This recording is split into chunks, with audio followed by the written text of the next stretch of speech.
Қолынан бұны алып қойсақ, бұлар болды уже, біз ештеңе қыла алмай қалады. Ақырын келтір жеңіп қоямыз.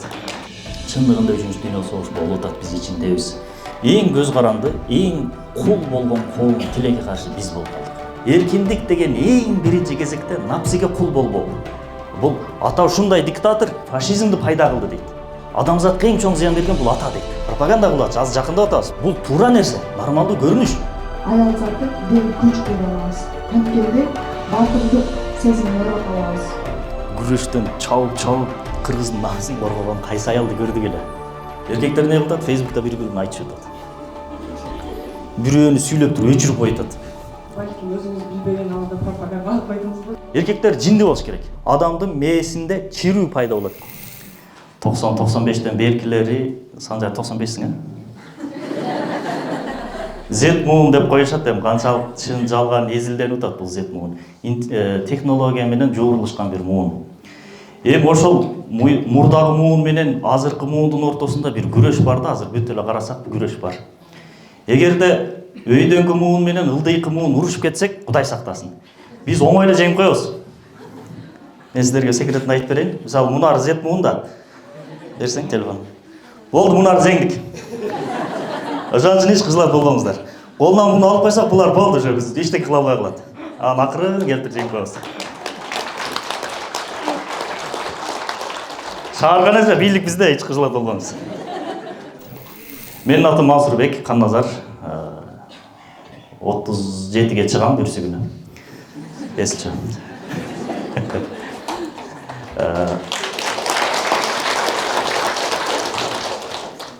Мындай басабы, мындай басабы.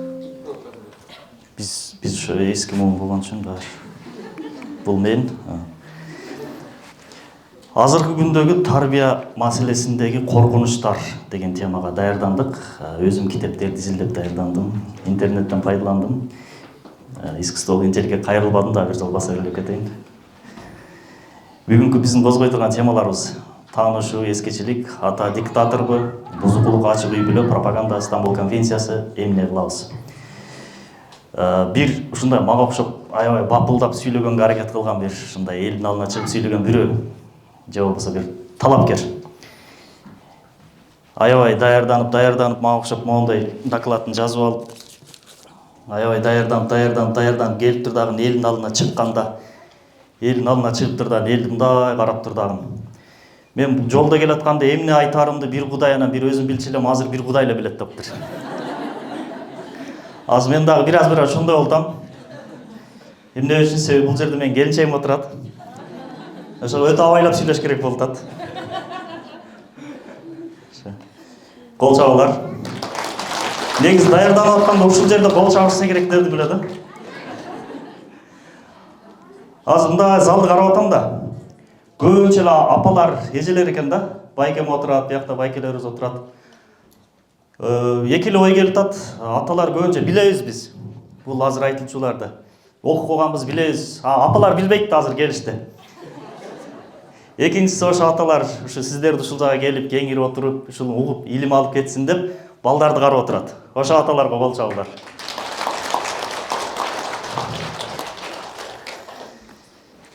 Темага кире берели. Бул сүрөттөгү мен 5 баланын атасымын. Манас университетинин радио, телевидение, кино бөлүмүн бүтүргөнмүн. 5 баланын атасымын дегенге кол чаптыңыздар окшойт да? Берим угутасыңбы? Отуруп сүйлөй берейин. Негизи кесибим режиссер, кино тартабыз, тарбиялык мааниси бар роликтерди тартабыз. Андан сырткары агартуучулук иш-чараларыбыз бар, YouTube каналдарыбыз бар. Китеп жаатында да кичине кызматыбыз бар. Жалпы биздин басма үйгө таандык 12-13 китебибиз чыкты. Могу сыртта турат, азыр көрсөңүздөр болот. Окур менен окуп берип, оор менен бирге иштешебиз Санжарлар менен. Булар менин инилерим, ушундай тийишип, чымчып сүйлөй берем. Бул эң ылдый дагы менин баракчам, катталып койсоңуздар болот. Ушул жерде залдагы эжелерге бир суроо да. Биз балдарыбыздын бузукулукка кирип кетишин, же бир жаман жолго түшүп калышын эч каалабайбыз, туурабы? Кудай сактасын. Бул жерге келгениңиздердин баарыбыздын максатыбыз ошол балабыз жакшы болсо экен, элге жерге кызмат кылса экен деген мүдөө менен келдик. Азыркы заманда мындай бир сөз болуп атат да. 3 дүйнөлүк согуш болобу болбойбу, кимдердин ортосунда болот, ал кандай болот деген бир сөздөр болуп атат да. Согуш десе эле биз ойлойбуз материалдык эки адамдын же эки мамлекеттин ортосундагы кармашуу согушу деп. Чындыгында 3 дүйнөлүк согуш болуп атат, биз ичиндебиз. Тилекке каршы биз жеңилип атабыз болгондо дагы согуштун ичинде. Ошол 3 дүйнөлүк согуш жөнүндө биз аз сүйлөшөбүз. Бул туткунчулук, кулчулук, ошол сыяктуу бир темалар жөнүндө сүйлөшөбүз. Биринчи кезектеги азыр мода болгон нерсе уррият деп коет. Могу шааркан эже сиздер колдонсоңуздар керек. Уррият деген сөздү, эркиндик деген, могу аксакал өйдөнгү муун менен сүйлөшүп калганда ушул сөздү көп колдонушат да, уррият деп коет. Арабчадан хуррият бул эркиндик. Калганыңды кыла бер. Эң негизгиси жаныңдагыга зыянын тийгизбесең болду. Калганың сага жактыбы, сенин тандооңбу, болду, ал сенин эч кандай немең жок. Сыртынан карасаң сонун сөз. Эч кимге бир зыян тийбегендей бир чындап эле бир сонун нерседей. Биз чындап эле эркинбизби? Эркинбизби? Азыр мисалы бир эле кафеге кирсек, тамак жегенден кийин көп тамак жеп алган болсок, автоматтык түрдө эмне ичебиз? Безим дедиңизби? Кола, эмне үчүн кола? Коладан башка сиңире албайбы? Эмне үчүн кола? Демек биз эмнебиз? Эркин эмеспиз. Эркиндик деп атабыз, бирок эркин боло албай атабыз. Тандоо укугубуз жок бизде. Коладан башканы ойлоно албай атабыз да. Болсо коланын ден соолукка зыяны бар, канча нерсеси бар. Эркиндикти айтабыз да, биз эркинбиз деп бакырып атабыз. Эң кул коом бизбиз чынына келгенде. Эң көз каранды, эң кул болгон коом тилекке каршы биз болуп калдык.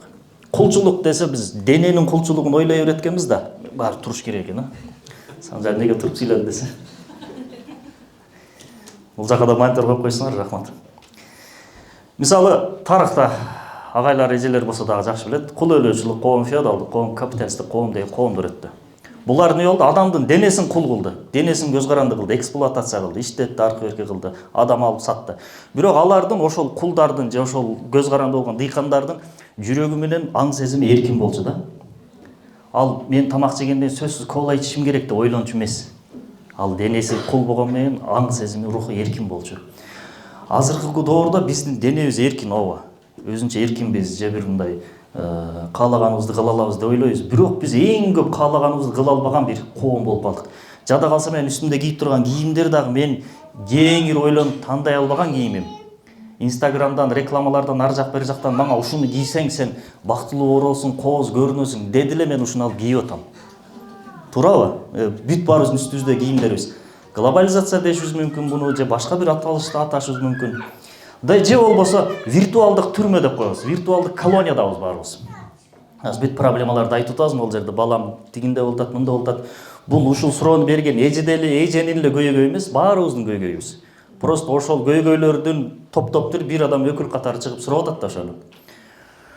Ошого биз ушундай бир коомдо, ушундай бир доордо жашап атабыз. Виртуалдык кулчулук, виртуалдык колонияда жан дүйнө кулчулугу, тандоо эркиндигинин жоктугу деген бир доордо жашап атабыз. Тилекке каршы. Могул жерде жазып атасыздар, жазып кыйналбай эле коюңуздар. Мен сиздерди ушу жазып кыйналбасын эжелерим деп, могу докладты WhatsApp группада барсыздар да. Могу докладты сиздерге сатпайм, жөн эле берем.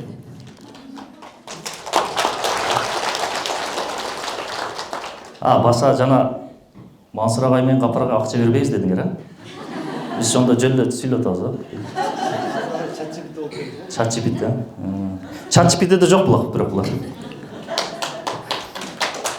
WhatsApp группаларда докладты жөнөтүп коет да, барыңыздар, жазып ора болуңуздар. Ушу сиздердин колдор талып калбасын деп атай. Анан WhatsApp группага кошулбагандар болсо кошулуп коюңуздар, могу докладдарды алып алыңыздар. Бул жакта жана бир эже шашылыш тартып аттылар да сүрөткө ошодон. Демек биз эркин эмес экенбиз, тандоо укугубуз жок болуп атат. Эркиндик деген эмне деген? Эркиндик деген эң биринчи кезекте напсиге кул болбоо. Напсиге кул болбош үчүн биз биринчи Кудайга кул болобуз да. Жаратканга кул болобуз да. Жараткандын айтканын кылабыз, кыл дегенин кылабыз. Ошондо биз напсиден эркин чыгып кетебиз. Ошо кола деп атабыз, же баягы телефондон балдарыбызды чыгара албай атабыз деп атабыз, же балдарыбыз телефонго байланып калды. Эмне? Ушунун баарысы напсиге кул болбоо. Же болбосо шайтанга кул болбоо. Эрте менен уйкуң келип атат, уктап атасың, жок ошону жеңип туруп, бети колуң муздак сууга жууп, чуркап келип туруп китеп окугам. Мисалы, ошол сыяктуу нерселер бар. Эң чыныгы эркиндик бул нафсиге кул болбоодон башталат экен. Азыркы күндө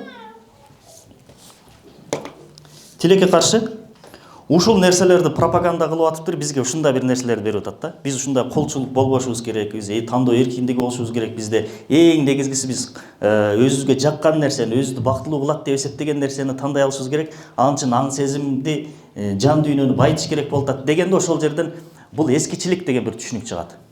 Ошол эле дин болушу мүмкүн, ошол эле каада салт болушу мүмкүн, ошол эле ата-энелердин насааттары болушу мүмкүн. Азыр мисалы кээ бир ата-энелер балам бул жок жакшы эмес десе, балдарыбыз эмне кылат? Бул мындай как будто бир эскичиликтей, орто кылымдагы бир идеологиядай карап калышат. Же болбосо эл эмне дейт деген тажрыйба. Эл эмне дейтти дагы айрыкча сиздер жакшы билесиздер. Кээ биркилери зыян берип коет, бирок кээ биркилери пайдасы бар. Эл эмне дейт деген нерселердин.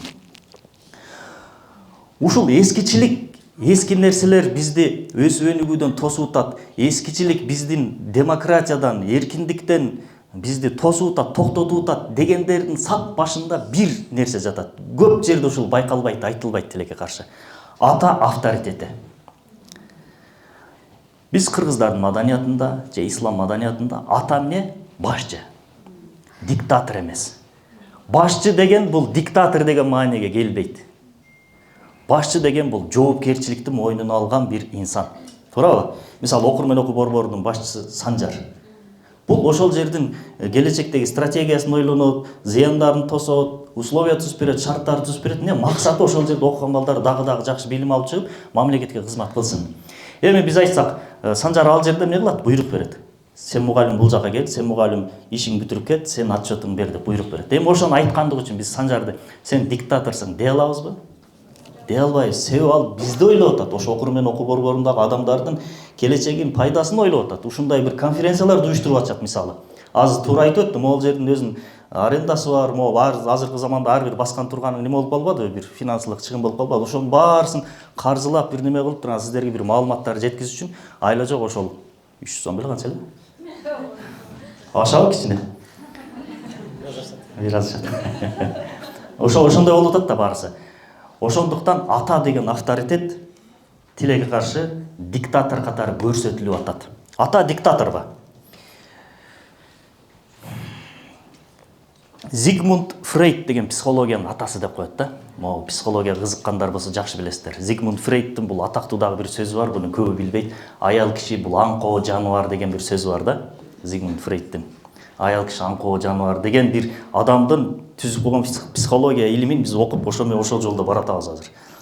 Зигмунд Фрейд бала апасын жакшы көргөн үчүн атасын атаандаш катары карайт, конкурент катары карайт.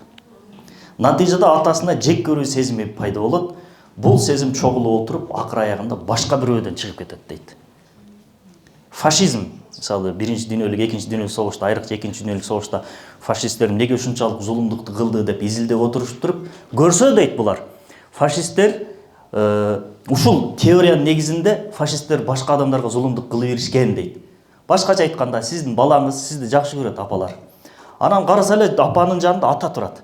Анан апаны талашып атат да бала. Булардын идеологиясы боюнча апаны талашып атат дагы атаны конкурент душман катары көрүп калат да, атасына жек көрүү сезими менен чоңоюп туруп, акыр аягында ушулар фашист болуп кетти деп туруп, адамдын акылына сыйбаган бир адамзаттын табиятына терс келген бир идеяны дүйнөсүнө жайышты жана жайышып атат 100 жылдан бери. Тилекке каршы. Эми элестетип көрүңүздөр. Аталар диктатор. Ата бул зулумдук кылган бир нерсе. Бул ата эч качан неме болбойт. Мисалы аталар эмне кылабыз? Балдар, кыздар бир жака барыш керек болуп калса, биринчи апага айтат, Апа атага айтат. Ата ооба десе барат, жок десе барбайт. Ата жок дегенде эмне? Баланы жаман көргөн үчүн жок дейби? Баланы ушунчалык жакшы көрөт, жок деп атат. Болсо ата деле каалайт. Биз деле каалайбыз, байкемдер отурат, мисалы. Бала ата деле каалайт, ошо баласы бар, ошол жерде ойноп эс алып келсин. Бирок жок дейт, эмне үчүн? Атанын тажрыйбасы көп, ата стратег, ата келечекке карап туруп иш-чараларды кылыш керек, ошон үчүн жок дейт. Эми ушул теорияны булар алып атат дагы, ата диктатор дейт. Ата диктатор. Бул ата ушундай диктатор фашизмди жыйынтык натыйжалады, фашизмди пайда кылды дейт. илимий илимпоздор могу айрыкча түрк дүйнөсүнөн, ислам дүйнөсүнөн деги эле могу орустардын психологдору бүт баары бунун теориясынын туура эмес экенин илимий негизде далилдеп берип сунду. Бирок жок. Биз Зигмунд Фрейдтин башка бунун албетте психология жаатында чоң эмгеги бар, аны мен төгүндөбөйбүз. Бирок ушунун баягы эң башкы баягындай больной проблемный жерин алып туруп айтып атабыз да, карап атабыз да. Тилекке каршы ушундай бир немени сунуштады, ушул пропаганда азыркы күндө жүрүп атат дагы деле. Түшүнүктүү болот да? Андан кийин, могу ач китабынан киши. Эрих Фром. Искусство любить дейт.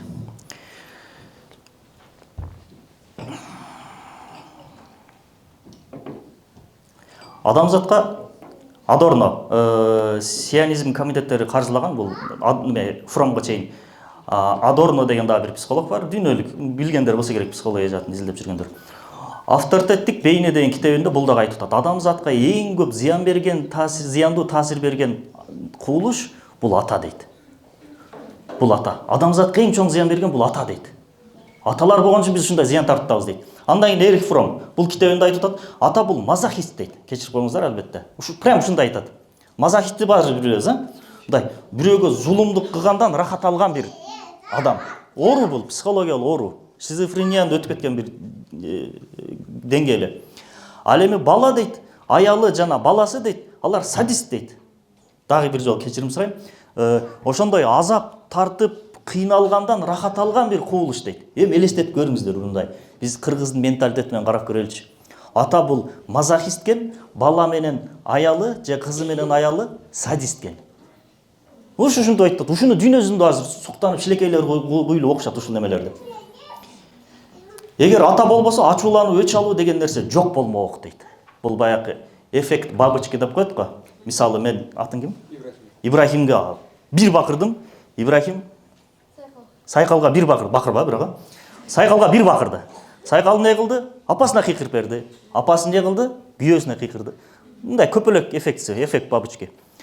Аталар үйдөн балдарга катуу бакырып коет, кыйкырып коет, аялдарына кыйкырып коет, ал чыгып бир тиге кыйкырат, ошентип натыйжада коом ушинтип бузулуп кетип атат. Коомдогу стресс, депрессияны булак ушул деп туруп, ошондо отуруп пропаганда кылып атышат. Пропаганда кылып атышат. Азыр жакындап атабыз. Бул бизге эмне тиешеси бар, эч байланыштыра албай атасыздарбы? Жашооңуздар менен. Азыр келип атабыз, шашпай туруңуздар. Байгем күлүрдү. Канча балаңыз бар? 3, 3, машалла, өмүрүн берсин. Аталар бир кол көтөрүп коелучу. Аталар, эжем көтөр. Аябай көп экенбиз, Маша. Ушу аталарга бир кол чаап коюңуздар, чапалар.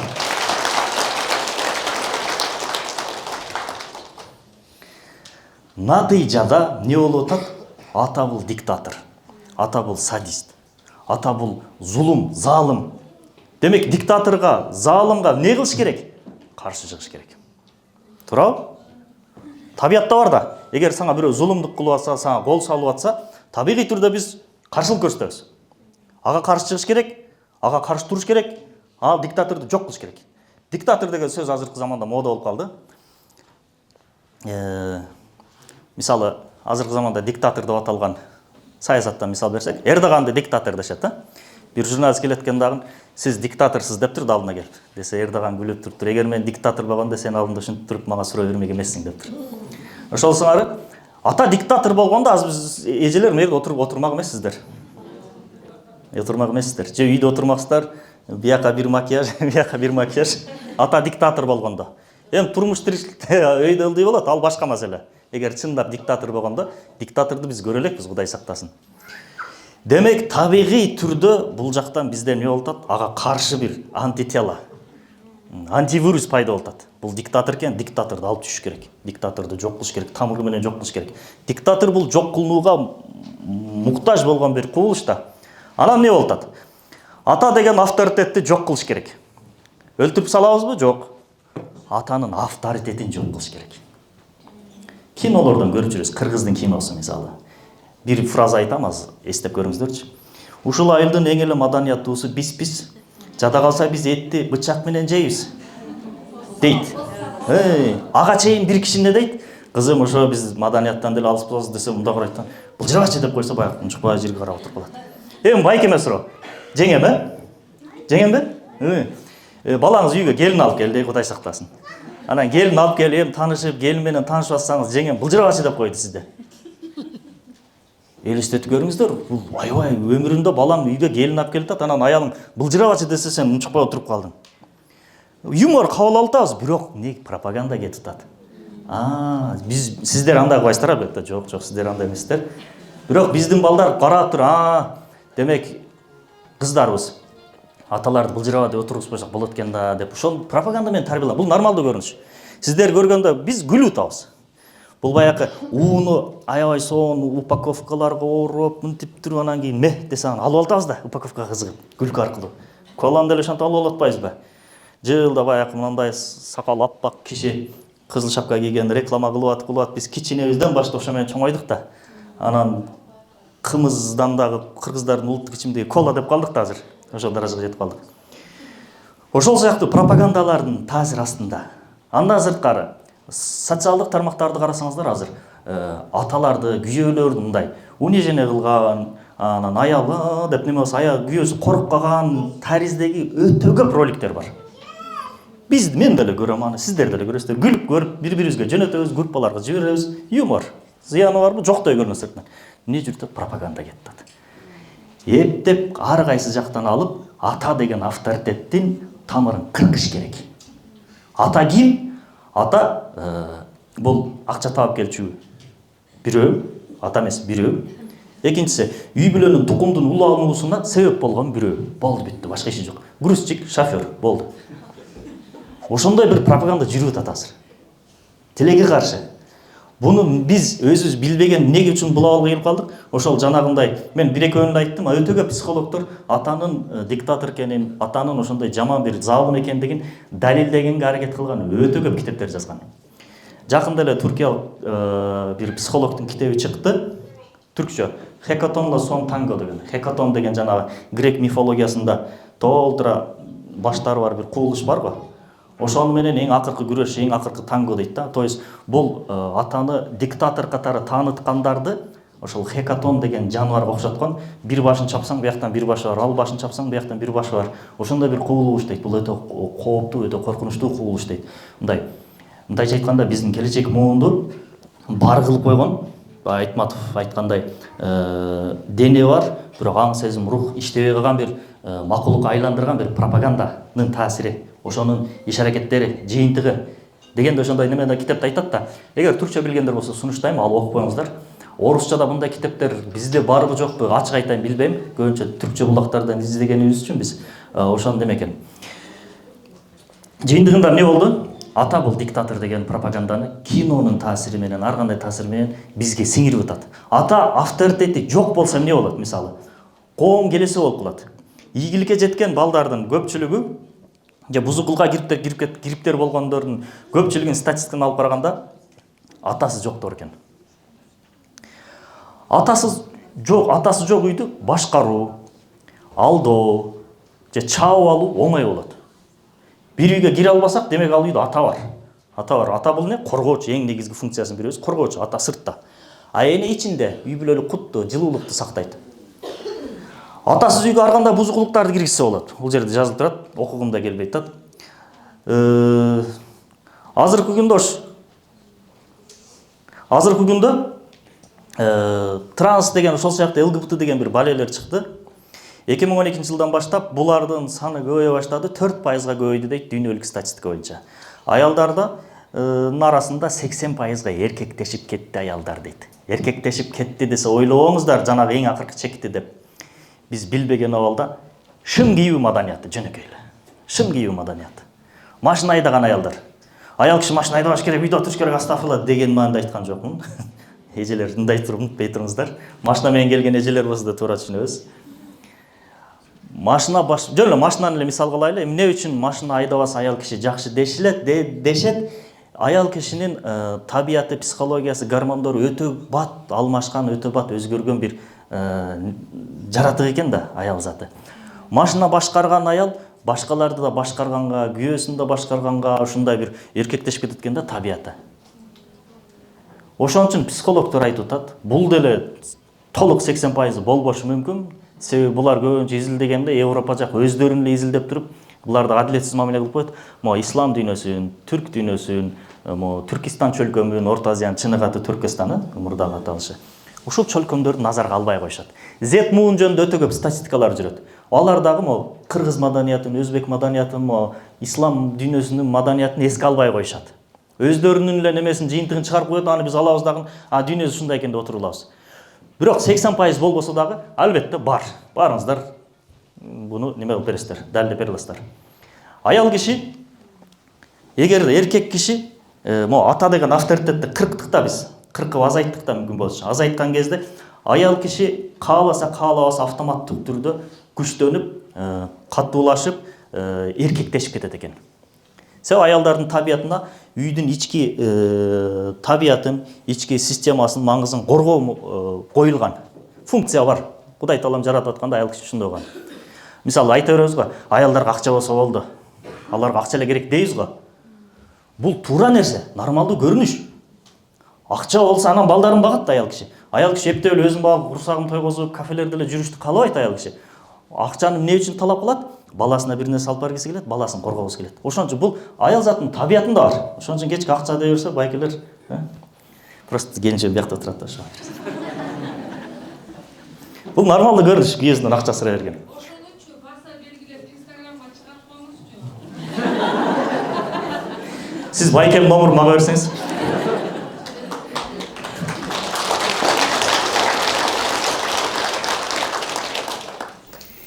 Мисалы, дагы бир сиздерге маалымат айтып берейин.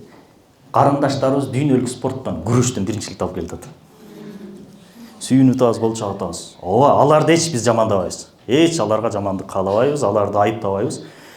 Бирок кайсыл жерде көрдүк эле аялдар чыгып алып, күрөштөн чабып, кыргыздын намысын коргогон кайсы аялды көрдүк эле. Биз эркектер уялганыбыздан жатыбасыбыз керек эле да нары карап. Не болуп атат? Сыймыктанып атабыз, подельница этип, мына биздин карындаштар биздин намысты коргоп атат. Биздин карындаштар кыргыздын намысын коргоп атат. Эркектер не кылып атат? Фейсбукта бири-бирин айтышып атат. Бирөөнү сүйлөп туруп өчүрүп коюп атат. Тең-метең айтышып кетип туруп, аялдарды өчүрүп коюп атабыз биз. Мында уруша кеткенде көп байкап атабыз да, сиздерди деле анча-мынча эркектер өчүрүп коюп, Facebook, Instagramдан тартыша кеткенде. Не болуп атат? Кыскасы, аял эркектин авторитети кыркылган сайын эркектер назиктешип кетип атабыз, гормондорубуз, тестостерондорубуз түшүп баратат, аялдардын гормондору көбөйүп, эркектешип кетип атат, тилекке каршы. Түшүнүктүү болуп атат, уйку келбей атат. Могу сүрөттү, текстти окуңуздар, сүрөттү көрүңүздөр. Могу балабы же кызбы?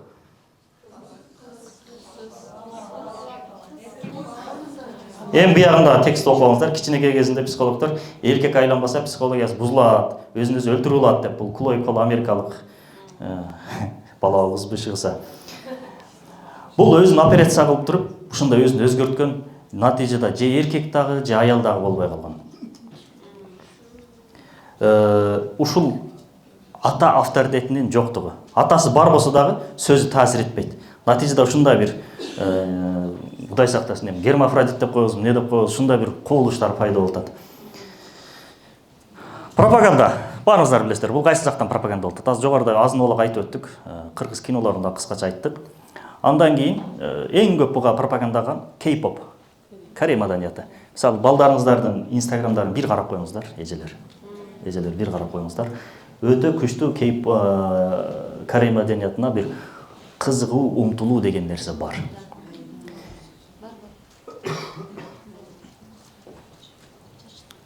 Кинолор же болбосо.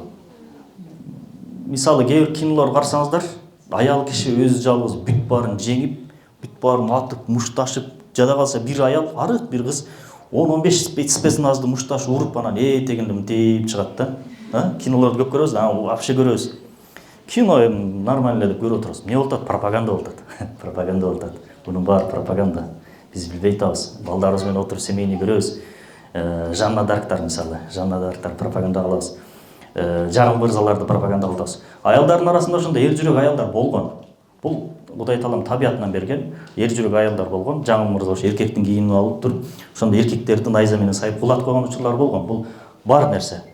бирок ушуну алып эми мына сен дагы ушундай бол деп туруп, мисалы могул жердеги эжелерибизди, карындаштарыбызды эркектей бол десем эмне болот?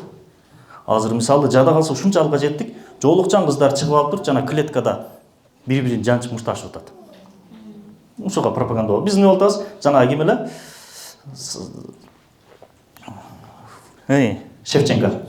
Шевченко сыймыктанып, мактанып барыбыз неме болуп атабыз. Ал эмне чыгып алып туруп, былчылдатып, канжалатып мушташып атышат. Эми эжелер кечирип коюңуздар, бири-бириңиздер былчылап, эркекке жарашат ал. Туурабы? Азыр могу байкелердин бүт баары мурду сынык. Меники да мурду сынык. Могу 90дон нары мурда ошондой эле да, мушташса эле биринчи биздин мурду сынат эле. Азыркылар же мушташпайбы, же Инстаграм менен урушуп коюшабы. 90дон наркы жада калса 95ден наркылардын 90% мурду сынык. Бир жагынан аба кирип чыгып турат, бир жагынан кирбей калган.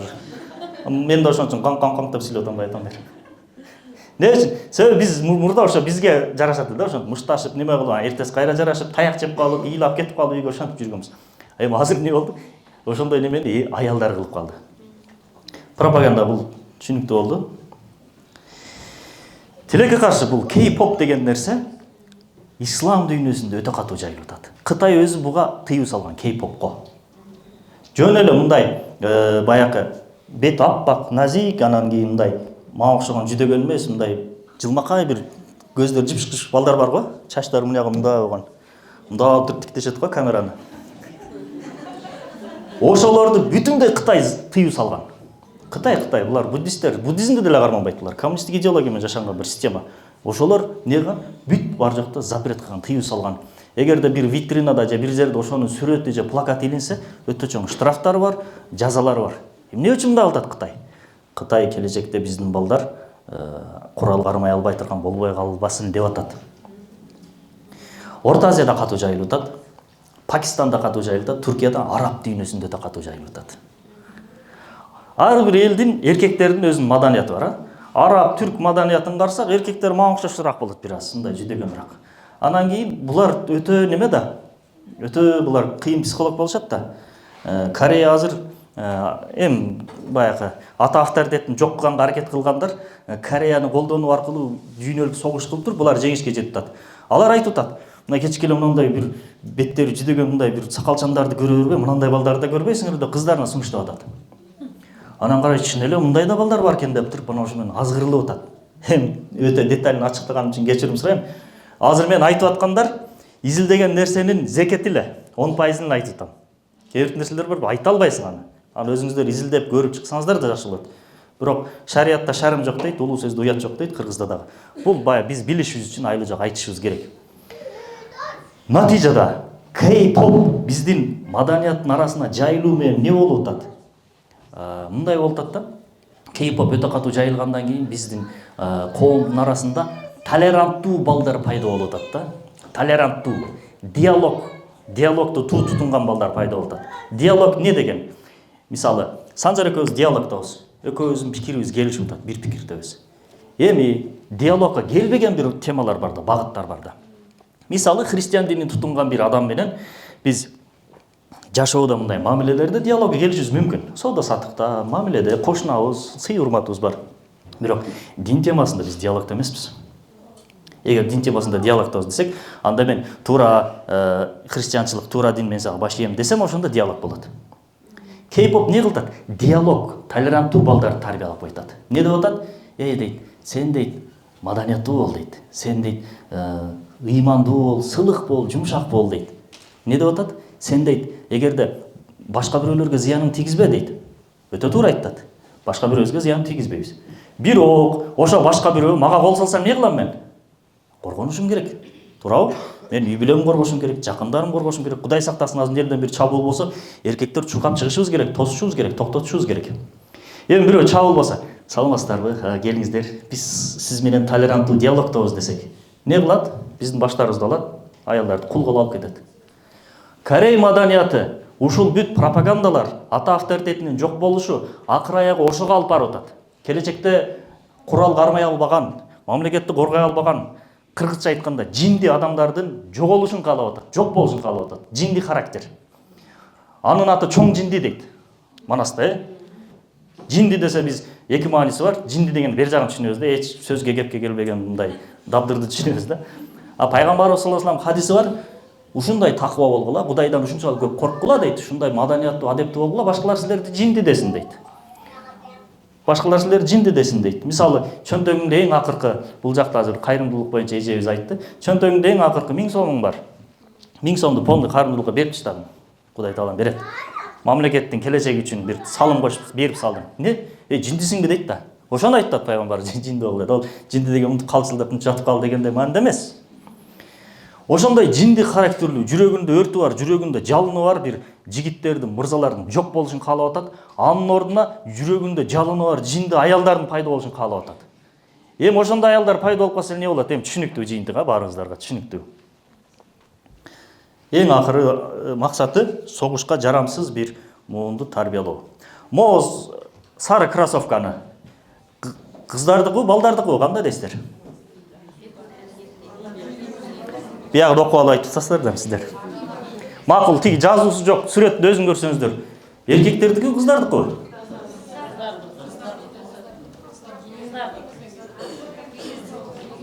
Көрдүңүздөрбү? Ушул жерден да эки ача пикир болуп атат. Кыздардын кийими өзү билинип турат, балдардын кийими өзүнчө билинип турат. Бул кыздарда, балдарда кие берсе боло берет деген кийим экен. Экинчиде жазылып турат го. Эми эжелер, сиздер кийим дүкөнгө барасыздар, кийим аласыздар. Анан кийин мында карадыңыздар дагы эки жагын карап туруп, балдарга, кыздарга десе сатуучу айтат, эже кете берет да. Болот экен дагы кээде алып алабыз. Албаңыздар ошону. Бул да ошол пропаганда, орто жынысты пайда кылуу пропагандасы. Биз байкабаган абалда ошого дуушар болуп атабыз. Бут кийимден башташты, бут кийим менен очкиден башташты. Азыр эркектердин көпчүлүгүнүн очкилери мындай алып карап, мужской, женский десең кете берет дейт. Бул башталып атат. Аялдын очкиси башкачараак болот, эркектики башкачараак болот. Ортодо бир чызык бар. Аны Кудай таалам сызып койгон. Ол 1000 балекет болсо дагы неме кыла албайт. Кайсы мамлекетте, бир Африка мамлекеттеринде президентине барып туруп, баягы однополый бракка уруксат бериңиз десе, макул берейин, бир шартым менен. Эгер бир эркек боюна бүтүп төрөсө мен дароо уруксат берем дептир. Өтө одоно сөз. Бул дегени табиятыбызда жок, эмне жинди болтасың деген сөз да. Ошонсуңары азыр могу бут кийим менен ошондо аксессуарларда кетип атат. Кээ бир билеризик деп коебу, колго таккан. Ошого окшогон нерселер да бар. Мисалы, мындай байкасаңыздар, эркектер деле могу мончок окшош бир нерселерди колго тагып баштадык. Эркектер деле. Ана ошону эле карасаң аял да тагып жүрөт. Ана мындай таң каласың да. Демек, бизде пропаганда өтө катуу жүрүп атат. Биз ишиндебиз. Балабызга орто жыныстуулардын кийимин кийгизип атабыз. Орто жыныстуу жок эми. То есть буга да кете берет деген нерсе жок. Же эркек болот, же аял болот. Европаларда көрүп атасыздар, туалеттер. Эркек, мындай курсагы чампайган, сакалы бир эркек, мен өзүм аял деп эсептейм, мен аялдардын туалетине киришим керек деп ызы чуу проблема болуп атат. Нар жакта бир аял ыйлап атат, менин кызым кирет бияка, сен кирген укугуң жок десе, сен менин укугумду тепсеп атасың деп атат. Акылга сыйбаган нерселер. Ушундай пропаганда менен башталган. Америкада ЛГБТ пропагандасы кантип башталган? 60-жылдары Америкадагы кино индустриясында өтө көп актер, эркектер кыздын кийимин кийип алып туруп кинолорго тартылган. Өтө көп. 60-жылдары. Ошонун түшүмүн азыр берип атат мына. Эми биздин кинолордо бир элестетип көрүңүздөр. Атактуу эле биздин ошол менин досторум аралашып эле жүрөбүз. Азыр өкүнөт ошолордун көбү. Эркек эле балдар жоолук салынып, мынтип, боёнуп, өтө көп кино бизде. Бир эмес, өтө көп. Казактын киносун карасаң дагы, өзбектин киносун карасаң дагы, түрктүн киносун да карасаң дагы. Биз ушу кыргыз эли ушундай экенбиз, бир бузулсак, баягы чуагазын бир сөз жакты эле.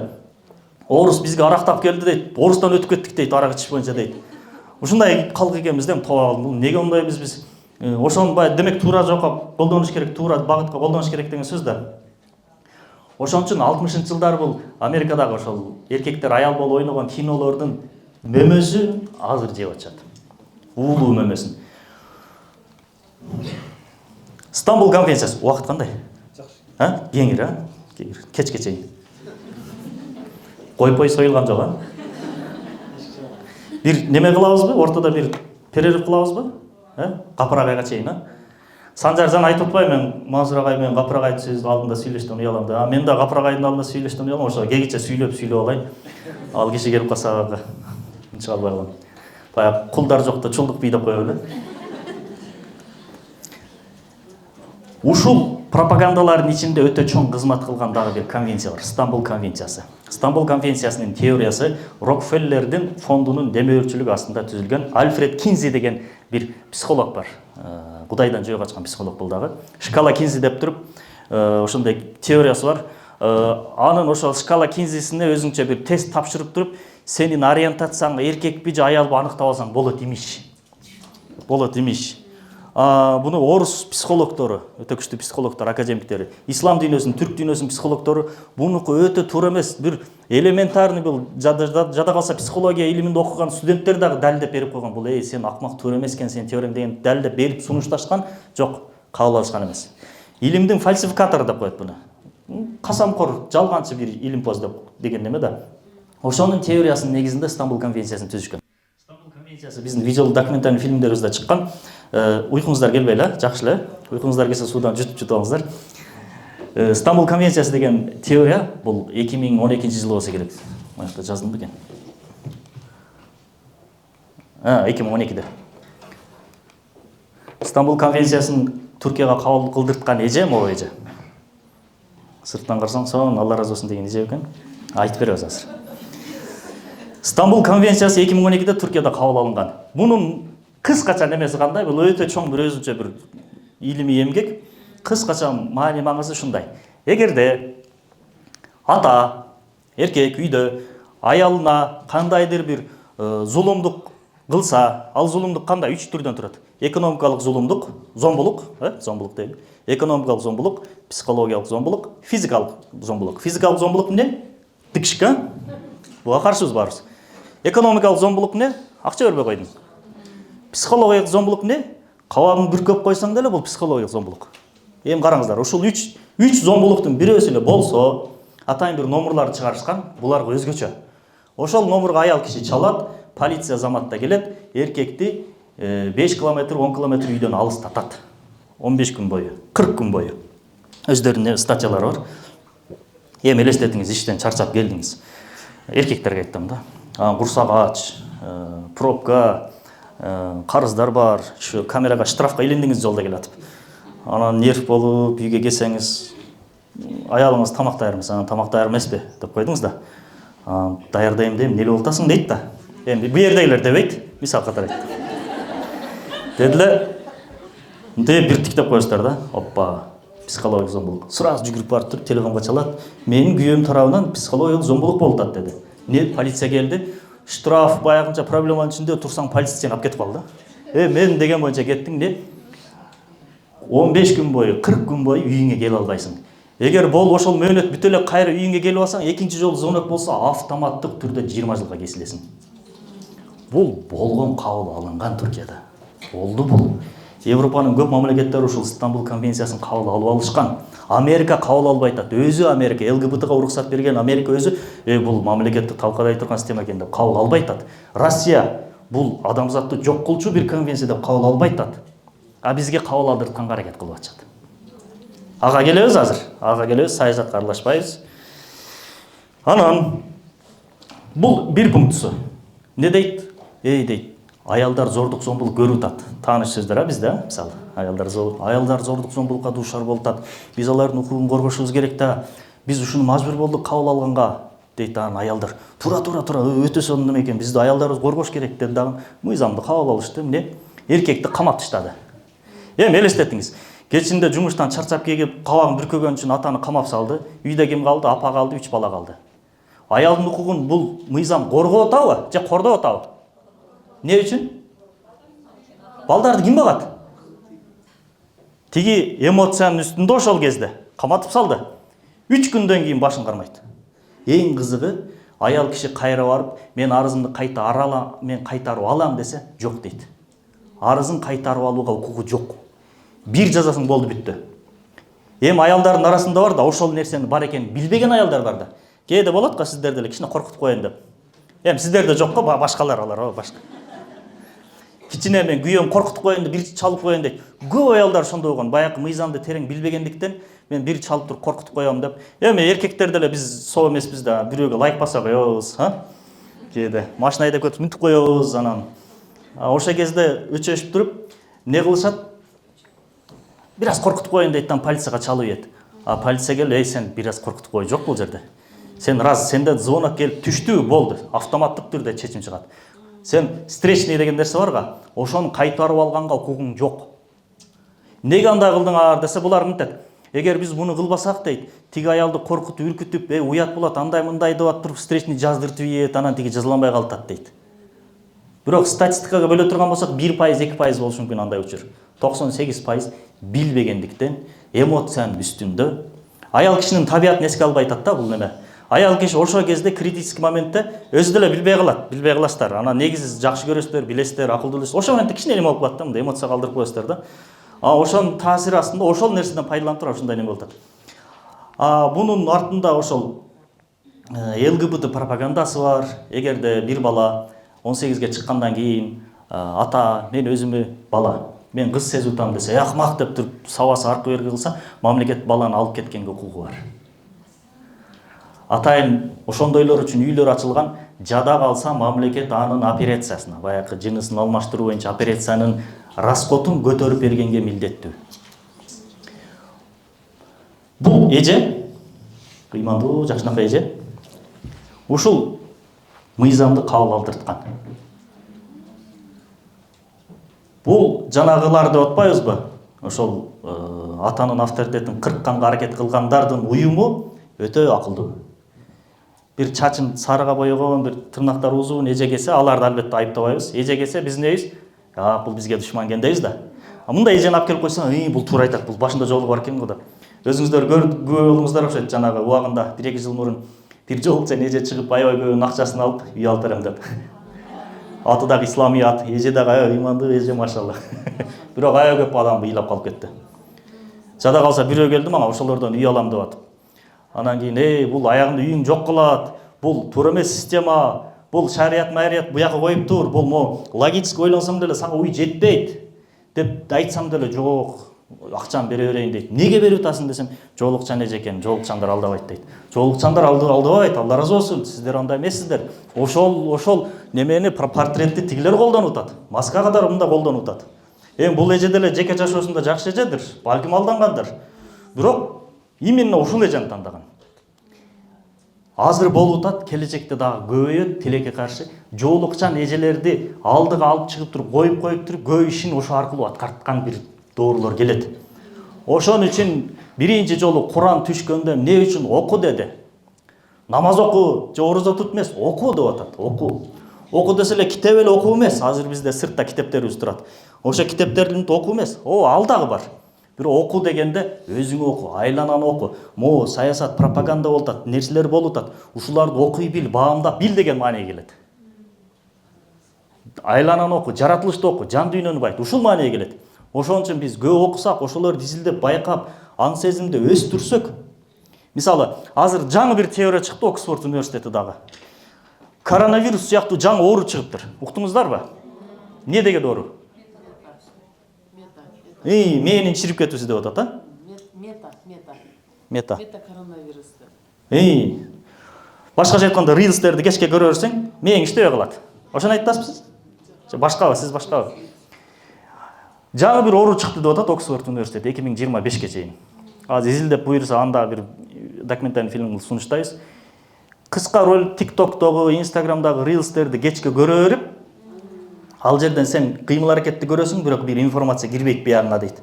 Кечке ошону көрө берип, адамдын мээсинде чирүү пайда болот экен. Мээсинин чирүүсү деп коет экен. Башкача айтканда, адам анализ жүгүртүү, туура эмес, бир нерсеге реакция берүү, бир абал келсе ошого жараша чечим кабыл алуу деген функциялар иштебей калат экен. Мисалы, кээде айтабыз го жаштар, кан тушуга башың жетпеди дейбиз го. Туура баш жетпейт ага. Себеби рилстер талкулап таштаган.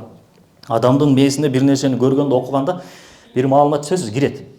Рилстен кирбейт экен дагы, натыйжада мээнин баягындай буручтары, булчунчалары азайып, адам анализ жүгүртүү, ой жүгүртүү, абалга, ситуацияга жараша чечим кабыл алуу деген нерселери азайып, мындай маңыроо болуп калат экен да. Бир нерсени могун же деп берсе алып жей берет, мынан ал иштесе иче берет.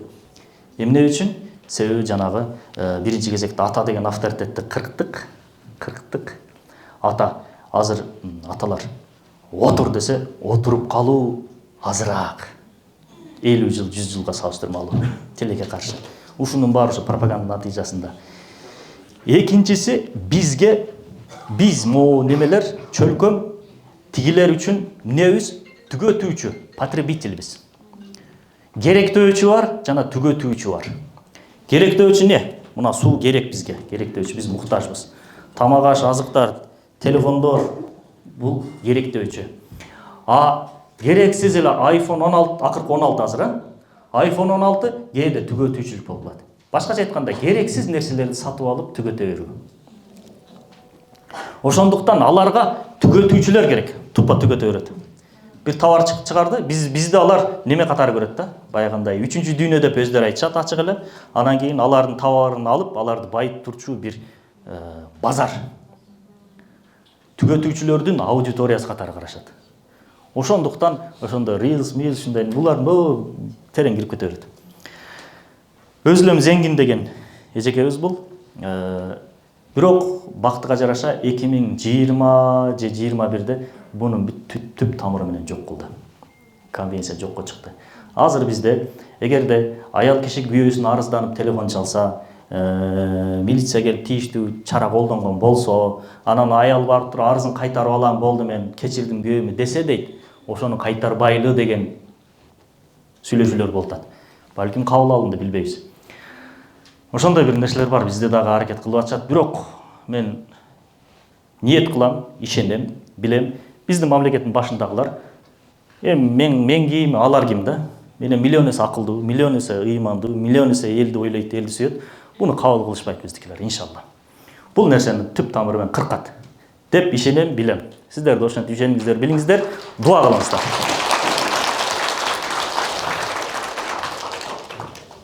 Бүт элек. Эмне кылабыз? Эмне кылышты баарыбыз билебиз. Өзүбүзгө кайтышыбыз керек. Дин, салт, аталардан калган менталитет, көчмөн маданият, көчмөн руху. Табигыйчылыкка кайтыш керек, табигыйчылыкка. Эненин атага болгон мамилеси бул эң маанилүү.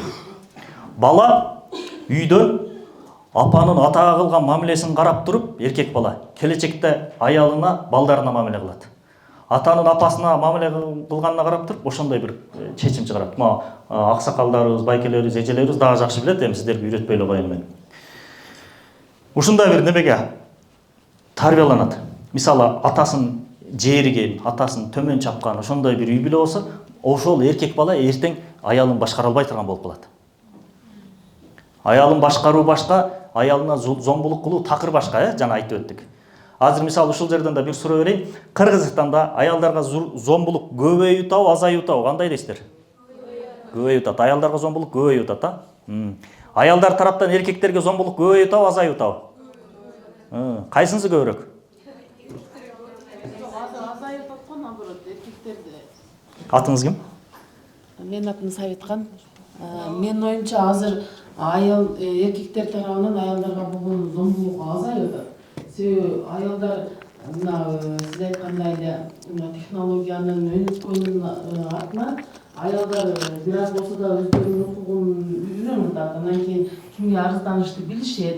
Анан эркектер азыр мындай да, биздин сиздердин жашыңыздарда курактагы эркектер мурдагы биздин аталарыбызга салыштырганда азыр жумшак да. Балдарына дагы, угутасыздарбы? Мындай салыштырган, мен ошентип ойлойм. Азыр аталар мындай психологиялык жактан эле жумшак эмес, аталар мээримдүү азырчы. Мен ошентип ойлойм. Чоң рахмат. Азыр келебиз.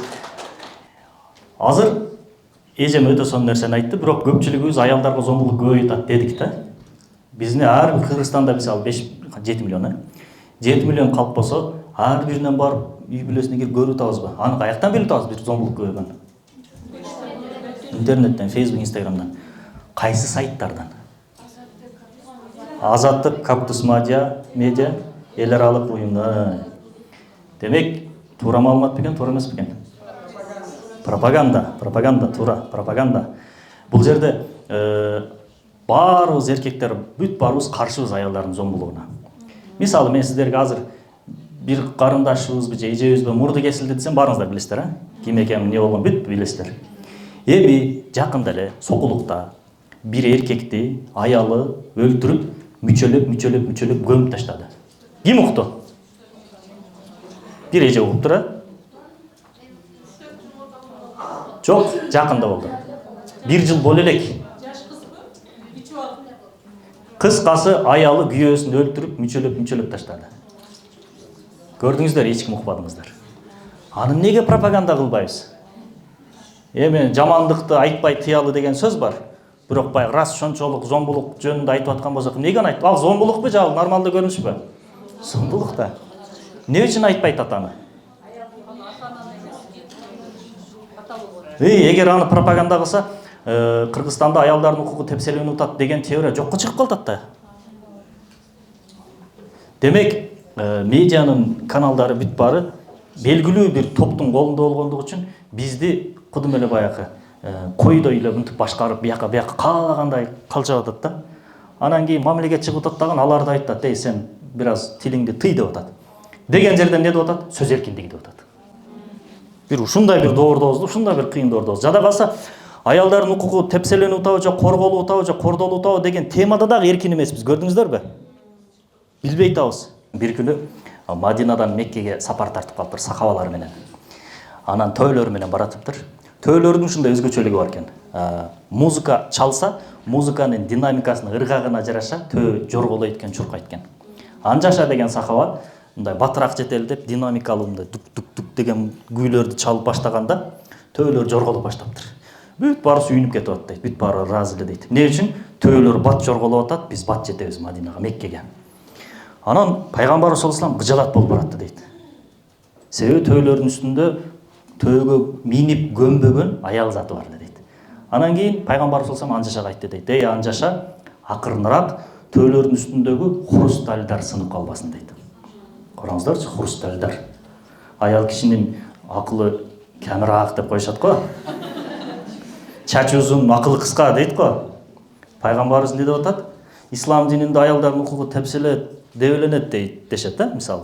Аялдардындай эч кандай укугу жок дейт. Ошол ислам дининин башында турган ошол лидер эмне деп атат? Хрустальдар деп атат. Эмне үчүн хрустальдар? Хрусталь, мисалы, хрусталыңыз болсо байке каерде бекитесиз? Туурабы? О, серванттын өйдөсүндө бекитип койсоң. Сынып калса эмне болот хрусталь? Калыбына келбейт.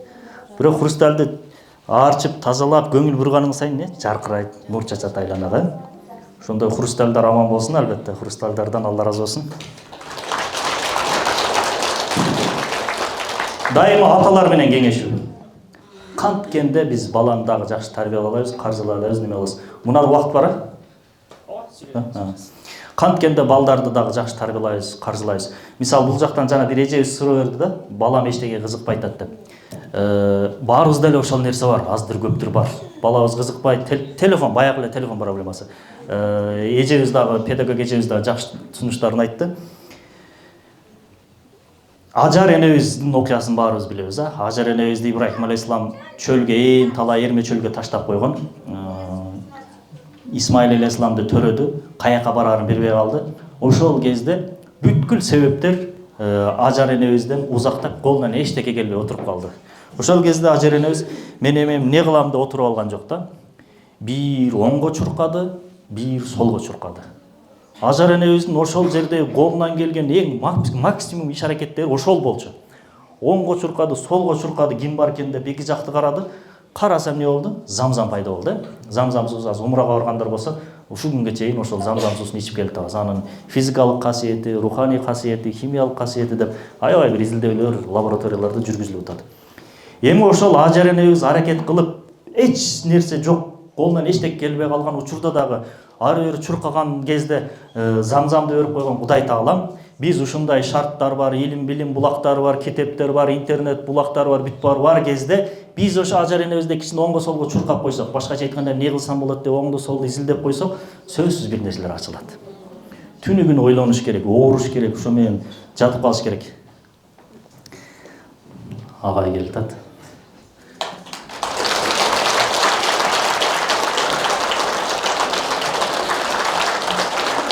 Гензара. Siz жок кезде айтып алдым как раз. Сиздин сөзүңүз ылгайын деп шашып алжакта.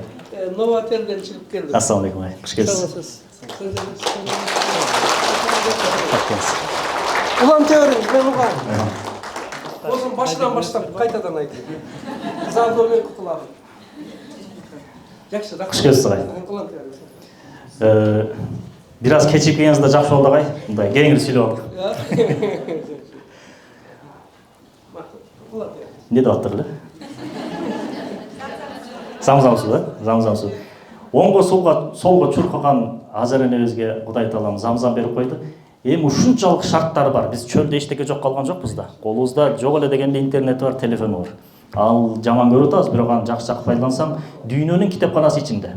Каалаган китебиңди таба аласың, каалаган психологуңду таба аласың, кайсы тилде болсо видеосун чыгарасың, аудиосун, текстин чыгарып аласың. Өтө чоң мүмкүнчүлүк. Ошону оңго солго чуркап койсок, башкача айтканда Азар энебиздей биз оңго солго чуркасак, бизге да замзам берет Кудай Таалам. Замзамдын өзгөчөлүгү эмне? Ушу күнгө чейин түгөбөй атат. Дүйнө жүзү бар ичип атат. Бизге да ошондой түгөнбөгөн бир замзам сыяктуу байлыкты, булакты берип коет.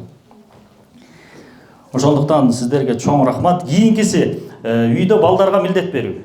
Эми мен мындай адис катары кеңеш бере бербейм. Бул эмне кылыш керек деген немеге келдик да агай. Азыр бир проблемаларды айтып бердик. Ошондой бир бала тарбиясы неме болуп атат айттык. Эми ошону эмне кылыш керек деген жерге келдик да. Эмне кылыш керек экенин агай дагы кененирээк айтып берет. Мен Бираз айтыңыз. үйдө балдарга милдет берүү. Абалына жараша. Азыр бүт баарыбыз квартирада жашайбыз, же жер үй болсо деле азыр мүмкүнчүлүктөр бар. Жада калса туалетке дагы берип комнатага барып калды да азыр. Биз айылдагылар туалетке огороддун этегине барат элек, минус 20 градус суукта, ал туалет дагы отоплениясы менен, огороддун этегинде. Малкананын арагында. Малканага барсаң койлор деп турат го. Ошодон коркуп бирөөнү ээрчитип алып барат элек да. Азыр жада калса туалетке дагы наркы бөлмөгө кирип калышты да биздин балдарыбыз. Ошого жараша бир милдеттерди бериш керек. Милдеттерди бериш керек. Аталар кыздарына мээрим көптөгүш керек экен. Өткөндө бир психологдун видеосун көрүп калдым. Атасы чачын өрүп бербеген кыз эң бактысыз дейт. Албетте образын айтып атат. Атасы чачын тарап, чачын байлап, чачын өрүп берген кыз өтө бактылуу болот экен, өтө бактылуу болот экен. Ошон үчүн аталар сиздерге бир неме интернетке как завязывать дейби деп жазсаңыздар, видеолор чыгат. Ошону үйрөнүп алып туруп отуруп алып, чачын тарап бериңиздер, өрүп бериңиздер. Кечинде бирге тамактануу. Аз мисалы жөнөкөйлөө нерселерди айтып атабыз да. Кечинде сүйлөшүү, тамактануу. Телевизорду тыкка өчүрөбүз, телефондорду бүт жыйнап бир жерге коебуз, тамак пиширди, ортого койду. Ошону сүйлөшүү, отуруп тамактануу. Агайдын Дасторкон маданияты деген китеби бар. Ошону да алып окусаңыздар болот. Кечинде жөн эле сүйлөшүп отуруп. Европа кечинде отуруп тамактанбагандыктан өтө көп психологиялык ооруларга дуушар болду. Ушу күнгө чейин азабын тартып келатат дейт. Азыр эмне болду? Илим техника өнүктү, бүт баары өнүктү. Бир звонок кылсаң каалаган түрдүү тамактарын алып келип коет да. Тамак десе биз ойлоп калдык, азыр эптеп эле бир азыкты ашказанга киргизип коюп анан жашап кетиш болуп калды да. Тамактын ал материалдык азыгынан да көрөк руханий азыгы бар да. Эне ошо тамакты бышырып аткан эмне дейт? Ушул тамакты жеп, ушудан пайда болгон энергияга балам илим алсын, ал илим билимдин натыйжасында элге жерге кызмат кылсын деп кылат да. Күйөөм байкушун жеп тынсын нарыга жатсын эмес. Ушу тамакты жеп алып, күч кубат алып, дагы бекемирээк иштеп, бизге дагы жакшы шарт түзүп берсин, элге жерге кызмат кылсын, көп кайрымдуулук кылсын деп бышырасыздар да сиздер. Ошондой кыласыздар, мен билем сиздерди. Бүт баарыңыздар ошондо тамак бышырасыздар. Тамак бышырып аткан адамдын эмоционалдык абалы дейт, ошо тамакты жеген адамга түздөн түз таасир этет дейт. Биздин Түркистан чөлкөмүнөн Накшбанди деген аалым олуя чыккан. Азыр могу немеде Бухарада кабыры. Накшбанди айткан экен. Тамак бышырган адам ачууланса дейт, ал адамдын ошол тамакты жеген адамдын руханиятына сөз таасир этет дейт. Мисалы баягы айлана чөйрөдө өзүнө жаздырып алчу бир өзгөчөлүгү бар дейт го, могу бүткүл могу нерселердин молекулалар өзүнө сиңирип алчу. Ошол себептен тамак бышырып атканда музыка угуп коюп, же бир ушак айтып тамак бышырган болсок, ал тамакты жеген кыз бала дагы ушакчы болот. Ал тамакты жеген бала дагы ушул руханиятына шыгса таасир этет. Ошон үчүн илгери энелер тамак бышырып атканда ошентип бир немелерди айтып, элге жерге кызмат кылсын, мекенге кызмат кылсын деп дуаларды айтып, бата тилектер менен тамак бышырган экен да. Анан аны жеген бала анан кийин Жаныбек казылар, Мойдундар, ошондой Касым, Жусуп, Ишеналы деген айыр азаматтар чыккан экен. Же уктатып атканда дагы. ниет кандай? Ушуну жесин, тынсын, жатсын, мен тиги эзелин эле, черная любовь беле. Ошону көрөйүнбү, же ушуну жесин, азыктансын, илим билим алсынбы? Келеке каршы эми кайра эле энелерге көбүрөөк милдет түшөт экен. Ар бир баланы өзүнчө алып чыгуу. Мисалы 4 бала бар, 5 бала бар, ар бир баланы бир-бирден ээрчитип чыгуу. Атасы өзүнчө, апасы өзүнчө, өзүнчө алектенип, паркка алып чыгып, гүлдөрдү, дарактарды көрүп, байкасаңыздар, баланы өзүнчө алып чыкканыңызда өтө көп суроолор көбөйөт. Сүйлөшүп эле коюу, ал мындай бир аппарат сатып алып, аны мындай жок, андай жок. Жөн эле кичине убакыт бөлүп коюу, аталар, апалар. Аны эшикке алып чыгып, көбүнчө аталар да бул жерде, апалар кечке балдар менен бирге, аталар. Машинага салып алып, же жетелеп, бир жака алып барып, сүйлөшүп, ошон тиш менен. Анан эң негизгиси, баарыңыздар балдарыңыздардын телефонун алып туруп, историясын бир текшерип коюңуздар. Кайсы сайттарга кирип атат, кимдер менен сүйлөшүп атат. Бирок алар тез-тез тазалап турат. Ошону тазалата койбой текшерип туруңуздар. Эгерде баланын өзүнчө бөлмөсү болсо, жана ал бөлмөдө без лимит интернет болсо, сиз балаңызды, же биз дейли, ичинде мен дагы бармын. Биз балабызды өтө уулуу баягы анаконда деген бир жыландар бар го. Ошол жылан менен жалгыз бөлмөдө калтырып койдуңуз дегендик. Өтө уулуу бир жылан менен жалгыз бөлмөдө калтырып койдуңуз дегендик. Ошон үчүн аталардын авторитетин түшүрбөйлү, аталардын авторитетин кармайлы. Башкаруу бул диктаторчулук эмес, башкаруу бул балдардын, аялдардын бактылуулугу үчүн, бейбилчилиги үчүн. Чоң рахмат.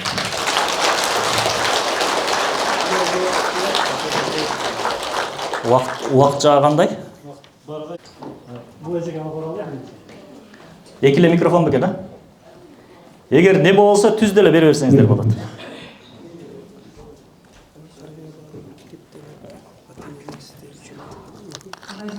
Саламатсызбы. Азыр сиз мындай бир аз идеалдуу ата формасын кетирип кеттиңиз да. Анан бир аз сынчыл пикир айтып кетейин мен. Балким өзүңүз билбеген алда пропаганда алып койдуңузбу? Мисалы үчүн, эркектер ар кандай болот да? Ар кандай деңгээлде, мисалы тарыхый лидерлерди билебиз. Азыр айтып аткан аталарыбыз, мисалы үчүн, чоң аталарыбыз деле кыздын чачын өргөн аталар болгон эмес да. Анан ошон үчүн баягы кызыңардын чачын өрбөгөн ата бул мээримсиз ата болуп атат да. Кандай карасак болот ошолорду да бөлүп? Мындай, эгерде атасы чачын өрүп бербесе, ал кыз бактысыз болду, бүттү, бул баягы жүздө-жүз нерсе эмес. Бир психолог ошондой деп айтты дейт. Албетте бул образына гипербола деп коет баягы. Апыртма иретинде айтат. Ал психолог, мен айткан жокмун, психологдун сөзүн да мисал катары келтирдим да. Атасы кызынын чачын тарап берсе, өрүп берсе, сыласа, эркелетсе, ошо кыз дагы өзүнүн стресс, депрессиядан арылат, өзүн эркин сезет, бактылуу болот деген эле маани. Ана мен сизге бир аз жеңилдетип берейинчи. Мисалы үчүн кээинки аялдар, мисалы кээинки кыздар лидер атаны көргүсү келет да. Бирок алар мындай өтө аша чапкан мээримдүү атанын кылыктары наоборот аброюн чүрөт да. Мисалы үчүн ар кандай кыздар бар да, чоң мастаптуу кыздар бар. Алар төмөнкү аракеттерди кылган эркектерди көргөндө аброюсузданат. Ошондо бир аз бөлүп карап берсеңиз. Бул суроого агай дагы жакшы жооп берсин, мен дагы көз карашымды айтайын. Лидер аялдар дедиңиз, лидер аял, ал не кылса дагы ал Кудай Таала тарабынан берилген табият, ал лидерлигин кылат. Бирок ошол лидер аял адепсиз болсо, азыр эле бир эжени көрсөттүк, лидер аял ошол, бирок адепсиз лидер аял. Коомго зыян берген мыйзамдарды кабыл кылдыртып ийет. Бир мисалы. Ошондуктан ошол адептүү болуп, лидер дагы болуп, аялдардын арасында бир иш-чараларды уюштурушунда жакшы иш-аракеттерди кылган, элдин пайдасы үчүн иштеген лидер аял болушу үчүн ал албетте атадан азык алыш керек. Ошондон эң баштапкы этабы, атасын жана айтпадыкпы, чачын тараган, чачын сылаган. Ал жерде ата унчукпай эле чачын тарай бербейт да. Сүйлөшөт, кызым дейт, бетине сылайт, сен аябай сулуу кызсың дейт. Ошолор туккан сайын кыз не болот? Өзүнчө бир заряд ала берет да, беттери болпоюп, беттери кызарып чыгат. Энергия алат, руханий витаминдерди алат. Ошондуктан эч бир кыз жок болсо керек, атасы ал сүйүп эркелетүү деген назик болуп эле мынтип калыш эмес. Ата ал ата, ошо бойдон ата. Бирок кызына келгенде жумшак мамиле кылат, сүйүүсүн берет. Мээримин төгөт, аталык мээримин.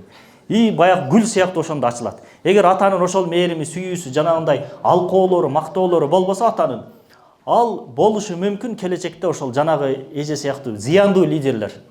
Ал лидерлик эркелетсе, эркелетпесе баары чыга турган бир нерсе. чыга турган нерсе. Болгону атанын мээрими менен, атанын көмөгү менен аны жакшы жака буруйбушубуз мүмкүн. Же аны салып салсак, бияка кетип калышы мүмкүн. 100% ушундай болот демекчи эмесмин. Мындай образно. Саламатсызбы?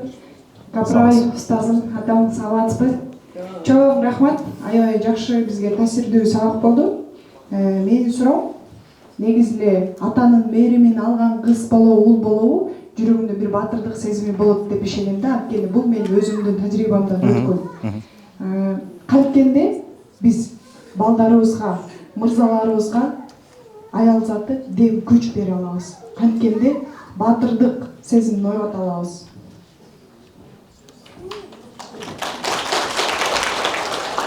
Бул суроо берген карындашыбыздын атасы менин орус тилинен берген агайым. Эми пендечилик экен, арты кайрылуу болсун, агайыбыздан орус тилинен сабак алганбыз. Канткенде аял киши эркек кишиге дем күч берет дедиңиз, а?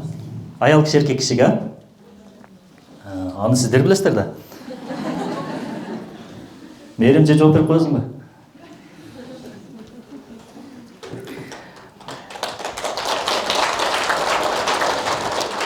Мен психологиялык теорияны айтып атам. Баягы эркектердин мындай арыгын чапканга аракет кылган жокмун.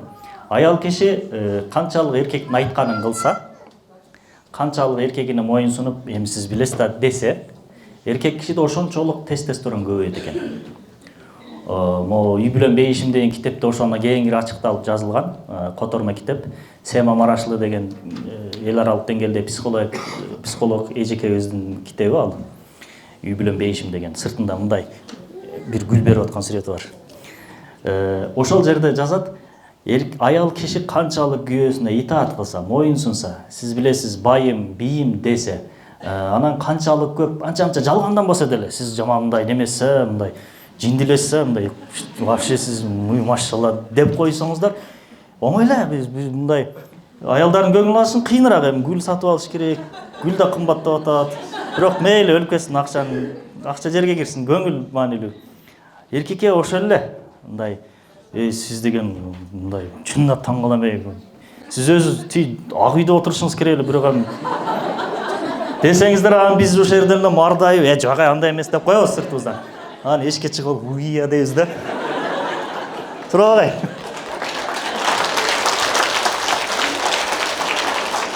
Бурсагыбыз мончосунда күзгө карасак, мында бурсак жок. Арык болсак деле накачанный болуп, красавчик болуп, деп тип нары басып өзүчө эле телефон чалып, не ала барайын деп ошентип алабыз.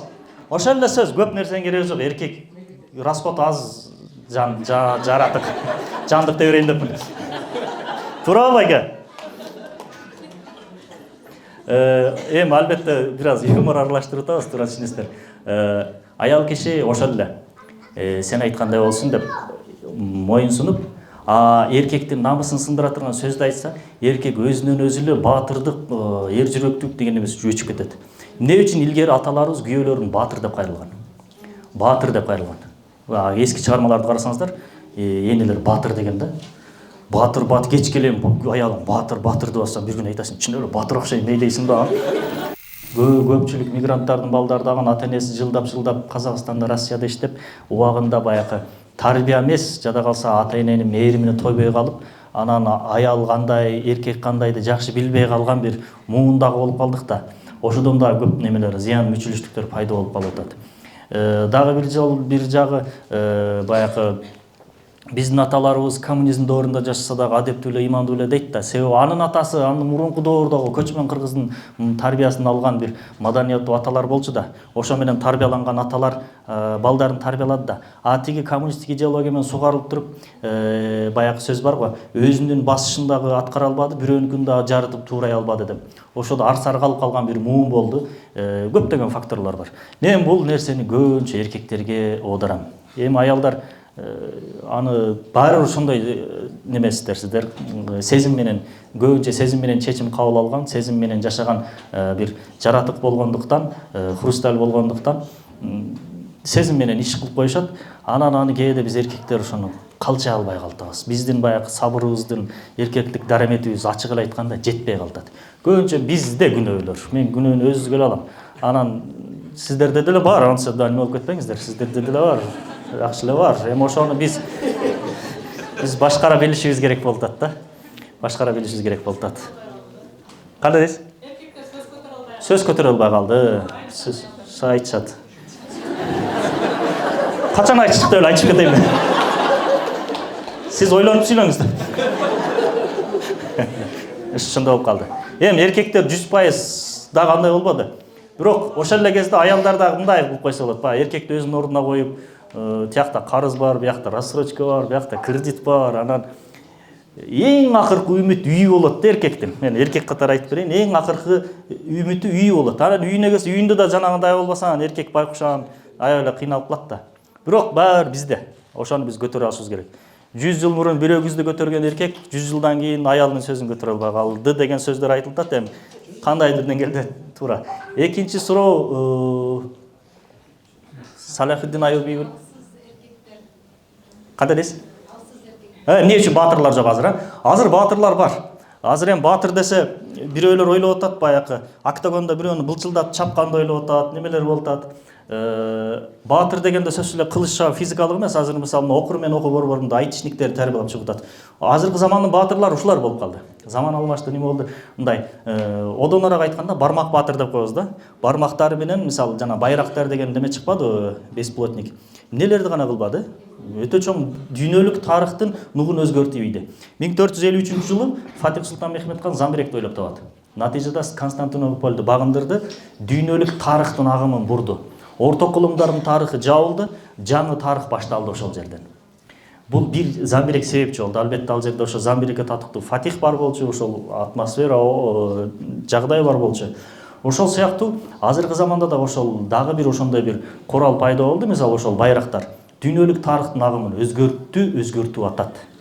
Ата койсок өтө көп, эми саясатка кирип кетебиз. Өтө көп окуяларга душар болду. Ошону ойлоп тапкан бала, ошо байрактар деген бала, ошол балким мушташып кетсек азыр мен жеңе албашым мүмкүн, бирок байкем уруп коюшу мүмкүн. Мушташып кетсе, байкем барып туруп көтөрүп дирек бир чабып туруп кетип калышы мүмкүн. Бирок ал байрактары менен не болуп атат? Бир армия кыла албаган ишти кылып атат да. Азыркы замандын баатырлары ушул экен. Албетте бул дегени тиги курал кармаган баатыр болбош керек деген нерсе эмес. Алар бар, Кудайга шүгүр. Азыркы баатырлар дагы да барак көрүнбөй атат. Биз баягы элге чыккан жагын неме кылып атабыз да. Бул баатырдык нерсе биздин каныбызда бар. Ислам дүйнөсүн алып карай турган болсок, кыргыздар дагы да көбүрөөк ошол жактан күчтүү болушат. Булар стратег болушат, стратег полководецтер дагы көбүрөөк бизден чыккандаган. Биз баатыр элбиз негизи эле, чын-чынына келгенде. Бул каныбызда бар. Ошол баатырдык сезимди биз могул жактарга бурутабыз дагы да көрүп. Себеби заман ушул болуп атат. Өзүң кылыч менен барсаң бир кишинин, бир душманды жеңишиң мүмкүн, бармагың менен бир кнопканы басышың мүмкүн, 1000 кишини өзүң жалгыз жеңип коюшуң мүмкүн. Демек, 10 ошондой баатыр болсо, 10 000 адамды өз бир жерде отуруп бастырып жеңип кое алат деген нерсе. Албетте, буга дагы баатырдык керек.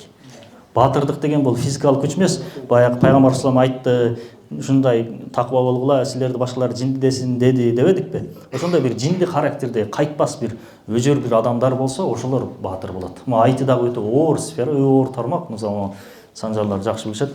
Бүт карасаңыздар ачкы тагып неме болуп калгандар айтышниктер көп. Бул ошол немени жиндиликти талап кылган бир тармак. Үчүнчүсү, кантип Салахиддин Аюбини төрөсөм болот дедиңиз, Өтө жакшы суроо. Ар бир эненин кыялындагы бул нерсе. Азыр мисалы мындай болуп атат. Ошол жанагы 2040-жылдар дедиңиз. Негизи 2028-жыл деген нерселер бар. Бул баягында көз ачыктык, бакшылык сөз эмес. Бул баягы окуянын агымына карап эле стратегиялык эле бир көз караш 2028. Бирок ошо менен проблема бүтөбү? Жок, бүтпөйт. Андан да чоң проблемалар бар. Ошол проблемаларга албетте кызмат кылчу бир баланы тарбиялайбыз дейбиз. Аны үчүн Салахиддин Аюбини ким төрөдү? Анын атасы ким эле, ошону бир изилдешибиз керек албетте. Эми өтө көп нерселер бар, мен ошол өзүм билген жагын неме кылып берейин. Салахиддин Аюбинин апасы ирактык болгон. Ошол кезде ошол Кудусту христиандар крестүүлөр басып алып, зулумдук кылып ошентип турган кезде бир жыгач уста, уккандарыңыздар бардыр балким, минбар жасайт. Эмнеге жасадым десе, мен ушуну Кудустагы мечитке, Байтул Мактиске коем дейт. Кудус христиандардын колунда десе, менин милдетим ушуну жасап коюш, мен жыгач устамын. Тигинин бошотулушу үчүн мен ушул милдетти аткарам дейт дагы, мен жасап койдум. Аны кое турган адам өзү чыгат дейт. дегенде жанагы минбар бүт баарын элдин оозуна жайылып кетет, тренд болуп кетет бизче айтканда. Анан сатып алам дегендер чыгат, аркы берки болот, ошол кезде бир аял ошону угуп калат.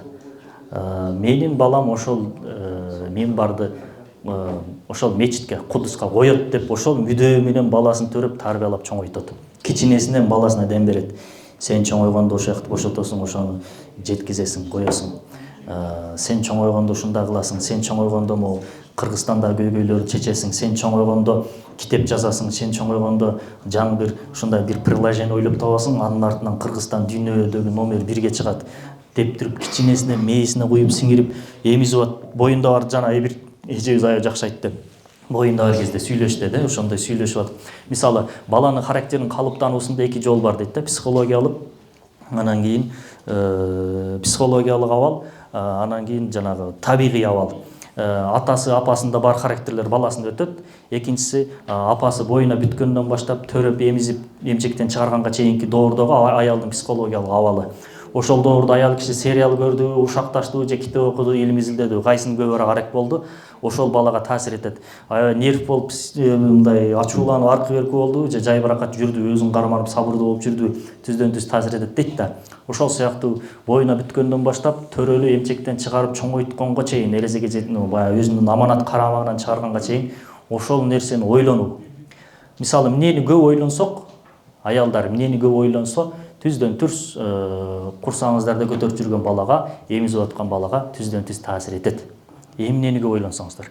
Эптеп бир квартира албаш керек эле деп атабызбы, же бул ким менен жүрөт бул түн жарымда деп атабызбы? Да, ошондой. Ошол ишти кылган адамдын жолу менен кетүү. Ошол ишти кылган адамдын жолу менен кетүү. Ошондо албетте сөзсүз эле бир согуштук жагынан болбосун, же болбосун, албетте бир мүдөө болот. Ошол мүдөнү карманып, сиз турмушка чыга элексизби? Чыга элексиз, а? Бизде балдар барбы, үйлөнүп калды? Салахиддин Айюбини төрөш үчүн Салахиддин Айюбинин апасындай болуш керек. А Салахиддин Айюбинин апасындай болгондон кийин Салахиддин Айюбинин атасындай бирөөнү табыш керек. Ошол жерден баштап.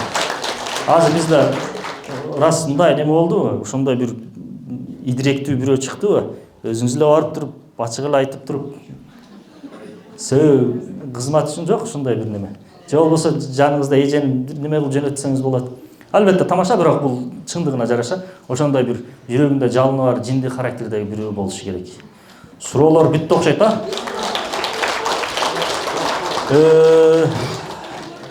Суроо өтө көп болуп кетти. Азыр мындай болуп атат да, эже. Азыр мындай болуп атат да, могу капырагайдын убактысын жеп атабыз да. Немеден кийин, семинардан кийин бир неме кылсаңыз да болот, эже, ошончо кечип коюңуз. Агайдын демесин биз жеп атабыз, укугун жеп атабыз, ошого. Бул капырагайды билесиздер. Мен кинорежиссермин деп башында айттым, изилдөөчүмүн, агартуучумун дедим. Бирок агай педагог, психолог, ушул тармактын адиси. Анан кийин буякта бу кишини отургузуп кой, анан мен сүйлөй бергеним баягы агайдын көзүнчө бир макташ эмес. Бул немеге жатпайт. Чоң рахмат, Алла разы болсун. Бирөө тоза суранды ошо берсин жооп. Макул, агайдын. Только бир гана урматтуулар. Кимден кайсы суроолду зомбулукка эркек күнөөлүгү, аял мындай суроолорду бердиңиздер. Мансурдан азыр сиздер илимдин кайнаган убагын сурап алыңыздар. Отвлекающий да буларча алаңда болуп каласыздар. Албетте ал деле жаман эмес, бирок Мансур менен күндө жолукпайсыңар да, бул кишиден илимдин чукуруну казып сурайлы да, анандай бир жолу дагы бир чоң жыйында болдум. Эмне кылса эркектер зордук кылбайт, эмне кылса акылың, паамың болсо зордук кылбайт.